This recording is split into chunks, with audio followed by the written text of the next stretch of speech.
मंदिर में अगर दिया लगाने जा रहे हो, बाती लगाई है आपने मंदिर के अंदर, तो कुछ देर बैठिए, कुछ देर स्मरण करिए। हमारे यहां तो यहां तक कहा गया है कि किसी मुर्दे को अगर जलाया भी जाता है तो कपाल क्रिया तक रुकना पड़ता है कि थोड़ा रुकिए, कोई पीछे से आकर कुछ कर ना जाए। दीप जलाएं, थोड़ी देर रुकिए। और दीप का भी नियम है महाराज, दीप का भी नियम है। दिए में जो फूल बत्ती लगती है, गोल बत्ती लगती है, गोल वाली, ये बत्ती हमेशा कोई विष्णु भगवान की पूजन कर रहे हो, शिव जी की पूजन कर रहे हो, कोई अन्य देवता का अगर आप स्मरण कर रहे हो तो गोल बत्ती लगाई जाती है। भगवान के मंदिर में पूजन कर रहे हो तो गोल बत्ती लगाएं। लंबी बत्ती, लंबी वाली जो बत्ती होती है, लक्ष्मी की पूजन में, देवी पूजन में, जितनी भी माताओं की आप पूजन करोगे, जितनी भी देवियों का आप स्मरण करोगे, उसमें लंबी बत्ती का प्रमाण है। पितरों की पूजन में लंबी बत्ती का प्रमाण है। पितरों को कभी गोल बत्ती नहीं लगती। आप मटके के पास में, परिंदे के पास में, जल के पात्र के पास में कोई भी अगर दिया लगाएंगे तो वहां गोल बत्ती रखकर लगाएंगे तो घर में लक्ष्मी नहीं टिकेगी। कई लोग कहते हैं कि परिंदे के पास, मटके के पास में, पानी के स्रोत के पास में जहां जल भरते हैं, हंडा रखते हैं, टंकी रखते हैं, वहां पर मटके के पास बत्ती लगाओ, दिया लगाओ, पितर शांत रहेंगे। तो पितरों को शांत करो, मना नहीं है, पर दिया लगाने का नियम है कि पितरों को अगर आप दिया लगा रही हो मटके के पास, परिंदे के पास, या अमावस्या के दिन पितरों के लिए अगर दीप लगा रही हो तो गोल बत्ती अगर लगाओगी तो कार्य कभी सफल नहीं होगा। धन आएगा जाएगा, टिकेगा नहीं। इसलिए पितरों के लिए अगर दिया लगाना है, पूर्वजों के लिए दिया लगाना है, पितरों के लिए अगर दीप लगाना है तो लंबी बत्ती लगाइए, लंबी बत्ती। महाराज, लंबी बत्ती का प्रमाण हमारे यहां शास्त्र का, गोल बत्ती का प्रमाण। और सुंदर चरित्र कहा, यदि आपके जीवन में बहुत ज्यादा लक्ष्मी से तकलीफ है, कष्ट बहुत ज्यादा है, या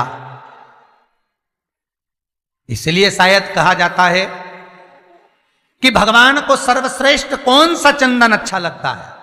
आपको पहले भी कथा में कहा, आगरा की कथा अगर किसी ने सुनी होगी तो उसमें वर्णन किया। भगवान को सर्वश्रेष्ठ चंदन कौन सा, भगवान को सर्वश्रेष्ठ चंदन कौन सा प्रिय है, वो कौन सा चंदन है जो भगवान विष्णु को लगाएं, राम को लगाएं, कृष्ण को लगाएं, वो कौन सा चंदन है जो श्री हरि को लगाया जाए। तो जीते जी भगवान विष्णु एक बार गले लगाते हैं, उसको कहते हैं हरि चंदन। कौन सा चंदन है? हरि चंदन। हरि चंदन बाजार में नहीं मिलेगा, हरि चंदन आपको बनाना पड़ेगा। कैसे बनाना है?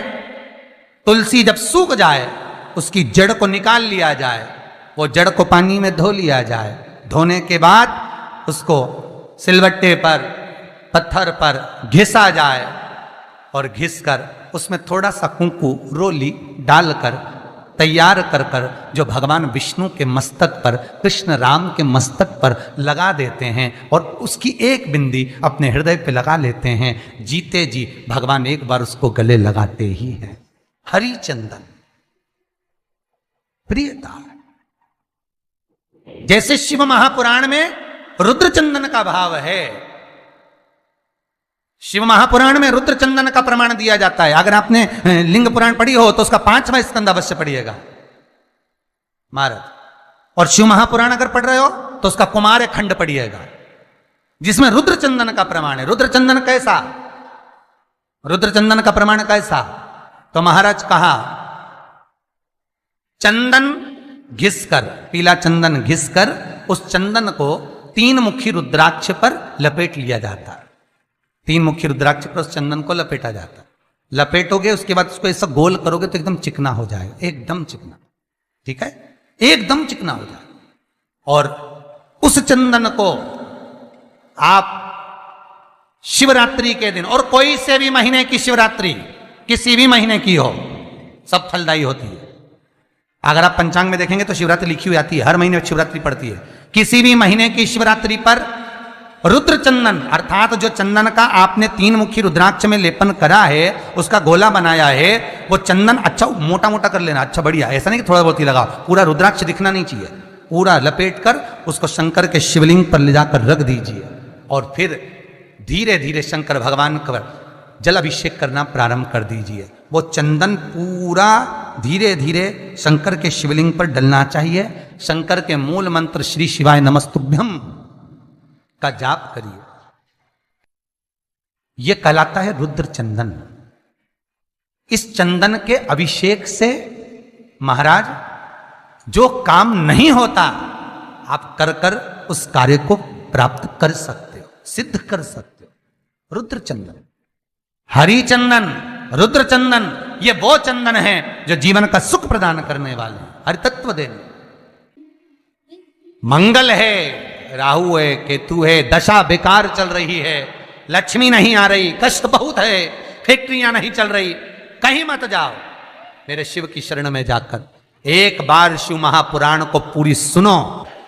शास्त्र के हटकर कुछ नहीं बोलेंगे, जो शास्त्र सम्मत है स्कंद पुराण में, विष्णु पुराण में, नर्मदा पुराण में, लिंग पुराण में, शिव महापुराण में, भविष्य पुराण में जितनी जितनी बातें लिखी होती है उसको छाट छाट कर लेकर आते हैं, आपको बता देते हैं कि आप ये कर लो, उससे फायदा मिल जाएगा। कोई ज्योतिषी नहीं, कोई कुछ नहीं, बस केवल भजन करो, शंकर का अनुमोदन करो और विश्वास रखो शंकर पर, तो किसी को 1 रुपया देने की जरूरत नहीं पड़ेगी। भजन करो, विश्वास शंकर पर रखना, जन्म मरण और परण वो देगा, सुख वो देगा, समृद्धि वो देगा। जिसके घर में बहु रिद्धि सिद्धि हो, जिसके घर में अमोद और प्रमोद पोते हो, जिसके घर में शुभ और लाभ दरवाजे पर बेटे बनकर विराजमान होते हो, जिसके घर में स्वयं अखंड सौभाग्य देने वाली पार्वती हो, जिसके घर में लक्ष्मी देने वाली लक्ष्मी बेलपत्र के पेड़ के नीचे झाड़ू लगाती हो, जो स्वयं सरस्वती को स्वर प्रदान करता है वो शंकर है। जब सब कुछ उसके पास में है, कुबेर का खजाना वो चोर को दे देता है, जब सर्वस्वता उसके पास है, तो आप इधर उधर डोलते क्यों हो? क्यों डोलो? उस पर विश्वास रखो। वो शंभु, वो शंकर, वो त्रिकालदर्शी, वो कैलाशी, वो अविनाशी सुख देगा, आनंद देगा। पाने का तरीका केवल उसको रिझाओ। जो मंदिर आपसे दूर हो, जिस मंदिर में कोई नहीं जाता, जिस मंदिर में कोई दिया तक नहीं लगाता, उस मंदिर में तुम जाओ और उस मंदिर में एक दिन जाकर प्रकाश कर कर आना, एक बार दिया जला कर आना, मंदिर की सफाई कर आना, शंकर जी पे जल चढ़ाकर उनको स्नान कराकर, कोई पत्ती पेड़ पौधे के पास में हो तोड़ के चढ़ाए आना। 2-4 बार कर कर देखना कितना शांति, कितना धीरज, कितना आनंद, कितनी समृद्धि, कितनी लक्ष्मी मिलती है। तुम करोगे तुम्हारा पेट भराएगा, हम करेंगे हमारा पेट भराएगा। स्वयं करिए। ओ ब्रह्मलोक के देवता ब्रह्मा हैं, बैकुंठ के देवता भगवान विष्णु हैं, और मृत्यु लोक का अगर कोई देव है तो वो महादेव है, केवल शंकर, केवल शिव, मृत्यु लोक का देव। अभी एक विचार करो, तुम्हारे घर में अगर थोड़ी सी तकलीफ आई तो सबसे पहले अमेरिका में लड़का रह रहा वो आएगा क्या? पूना में बच्चे रह रहे हैं वो आएंगे क्या? इंदौर में बेटी रह रही वो आएगी क्या? उज्जैन में कोई रह रहा है वो आएगा क्या? सबसे पहले वो आएगा जो तुम्हारे घर के पास होगा या घर के करीब में होगा, बिल्कुल लगा हुआ होगा या घर में होगा। अब आप कहां रहते हो? जितने लोग कथा सुन रहे हैं सही बताना, कहां रहते हो?